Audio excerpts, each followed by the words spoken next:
Հայաստանում հուլիսի կեսերից արդեն շատ բանկերում կանխիկ ռուբլի մուտքագրելու համար 5-ից 10% միջնորդավճար կպահանջեն, իսկ որոշ բանկեր մինչ այդ կանխիկ ռուբլի ընդհանրապես չեն ընդունի։ Ինչն է պատճառը։ Բանկերի միությունից ազատության հարցմանն ի պատասխան արձագանքեցին, որ ռուսական ռուբլիով կանխիկ գործարքների սահմանափակումը պայմանավորված է Ռուսաստանում կանխիկ ռուբլու ընդունման սահմանափակումներով։ Սահմանափակումները ըստ բանկերի միության վերաբերում են Ռուսաստանի տարածքից դուրս գործող, այդ թվում ԵԱՏՄ տարածքում գործող ֆինանսական կազմակերպություններին։ Հավելյալ պարզաբանում, թե ինչու է Ռուսաստանը սահմանափակում իր կանխիկ արժույթի ընդունումը արտերկրի բանկերից, դեռ չկա։ Իր հերթին Հայաստանի կենտրոնական բանկից ազատության հարցմանն ի պատասխան հայտնեցին, որ իրենց կողմից որոշում կամ ցուցում միջնորդավճարների կամ սահմանափակումների մասով չկա։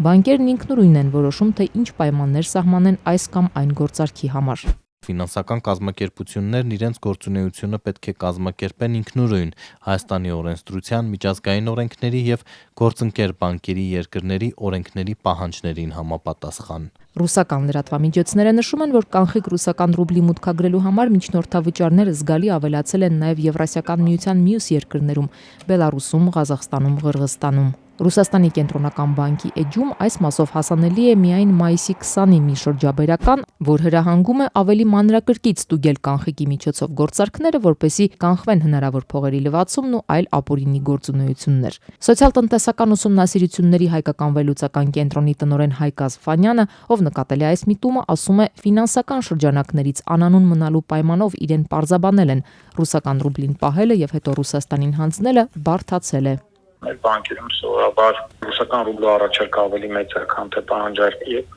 ավելցուկային ռուսական ռուբլին արտահանվում է, ինքնասած է արվում Ռուսաստան։ Մեր բանկերը,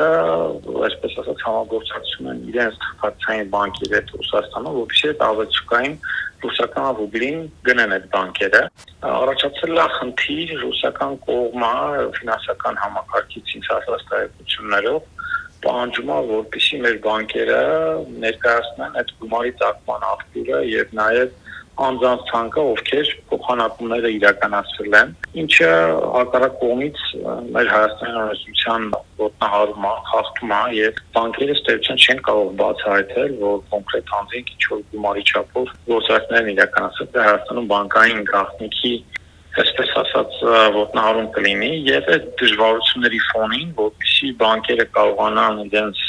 ծախսերը որոշակիորեն փոխհատուցել եւ նաեւ ստեյցիան շուկային ազդակ հաղորդել, որ իրանք հետաքրքրված չեն ռուսական ռուբլիով կանխի գործառույթներով, ստիպված բացասություն այդ միջնորդավճարները։ Միևնույն ժամանակ կանխիկի շրջանառությունը Ռուսաստանում վերջին շրջանում կայուն ավելանում է։ Կոմերսանտի փոխանցմամբ հունվարից հունիս կանխիկի աճը կազմել է 1.4 տրիլիոն ռուբլի, ինչը վերջին 6 տարվա առավելագույն ցուցանիշն է։ Ըստ կոմերսանտի կանխիկ ռուբլու հոսքն ավելացել է նաև Եվրասիական տնտեսական միության տարածքում եւ հենց այդ քանակը կարգավորելու համար են միության երկրների բանկերը բարձր միջնորդավճարներ սահմանում կանխիկ ռուբլու մուտքագրման համար։ Տնտեսագետ Սուրեն Պարսյանը եւս կարծում է, այս իրավիճակը ստեղծվել է նաև Ռուսաստանից կանխիկի արտահոսքի հետևանքով։ Դա կախված չէ մեր արտագնա աշխատանքի մեկնողների գործունեության հետ, գումարների հետ, սա ավելի շատ կախված է Ռուսաստանից վերջին ամիսների կապիտալի արտահոսքի հետ եւ այդ արտահոսքի դեմը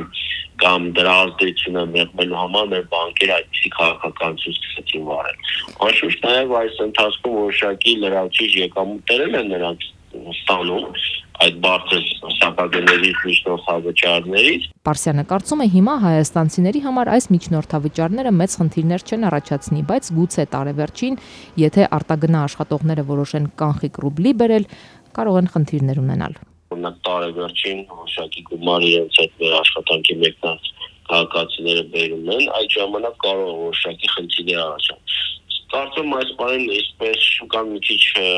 տատանումների մեջ է, մինչև տարեվերջը տատանումները ավելի կնվազեն եւ նաեւ ռուսական կողմի հետ սահմանափակումները իրենց ազդեցությունը կթողնեն։ Բանկերը ոչ միայն բարձր միջնորդավճարներ են սահմանել կանխիկ ռուբլի մուտքագրելու համար, այլ նաև մեծ տարբերություն են սահմանել կանխիկ ռուբլու փոխանակման գներում։ Եթե անկանխիկ փոխանակման դեպքում տարբերությունը կես դրամ է, ապա կանխիկի դեպքում սփրեդը, այսինքն առքի եւ վաճառքի գների տարբերությունը մոտ 1 դրամ է։ Փոխանակման կետերում սակայն տարբերությունը մեծ չէ։ Երևանի մի քանի փոխանակման կետերում թեև չցանկացան նկարահանվել, բայց աշխատակիցներն ասում էին ռուսական կանխիկ ռուբլու հետ կապված արտասովոր շարժ չեն նկատել։ Այնա պարապ նստած ենք ոնց որ միշտ է, քիչ են առնողները։ Շատը հանձնողներն են։ Համ հանձնողը կա, համ առնողը կա։ Փոխանակման կետերից մեկում էլ դարձյալ անանուն մնալու պայմանով ասացին, որ իրենք եթե կանխիկ ռուբլի էր կուտակվում, բանկ էին տանում, բայց վերջին ամսվա ընթացքում իրավիճակ է փոխվել։ Մենք իրանց մոտ հանձնում էինք, այսինքն տեղը ունեինք, մեր համար տեղը հայտնի էր։ Դա բանկերն էին։ Հիմա երբ որ բանկերը դուրս են գալի, կոպիտ ասած արանքից դուրս են գալի, մենք արդեն պետք է հաճախորդների հետ աշխատենք։ Բացատրությունը իրենց համար էլ չի հնչել։ Բացատրություն չկա, դա ոնց որ իրանց բանկային խնդիրներն են, որ կանխիկը վերցնում են, իրանք կանխիկը տեղավորել ինչ որ խնդիր է առաջացել, անկեղծ հստակ մեխանիզմը ես չեմ պատկերացնում, թե ինչ խնդիր կար առաջանալ, բայց իրականում գոյություն ունի խնդիրը։ Մոտորապես մի 15 օր, 20 օր տենց։ Հիմա ասում է իրենք փորձում են այնպիսի գին սահմանել, որ կանխիկ ռուբլի իրենց մոտ շատ չկուտակվի։ Թե մենք այն ժամանակ կարողանում ենք 1, 2, 3 օր, 5 օր հավաքենք, որտեղ հայտնի էր ամեն ինչը։ Հիմա աշխատում եմ օրեկան վերցրած, օրեկան փորձեմ, չգիտեմ, վաճառեմ, կարողանամ իմ մոտ հանկարծ դա չլճանալ։ Հայաստանում կանխիկ ռուբլու ներհոսքի եւ արտահոսքի մասով պաշտոնական վիճակագրություն չկա։ Կա վիճակագրություն միայն բանկային փոխանցումների մասով, որից երևում է Ուկրաինայի վրա Ռուսաստանի հարձակումից հետո ռուսական ռուբլու բանկային փոխանցումները 2021-ի համեմատությամբ մի քանի անգամ աճել են։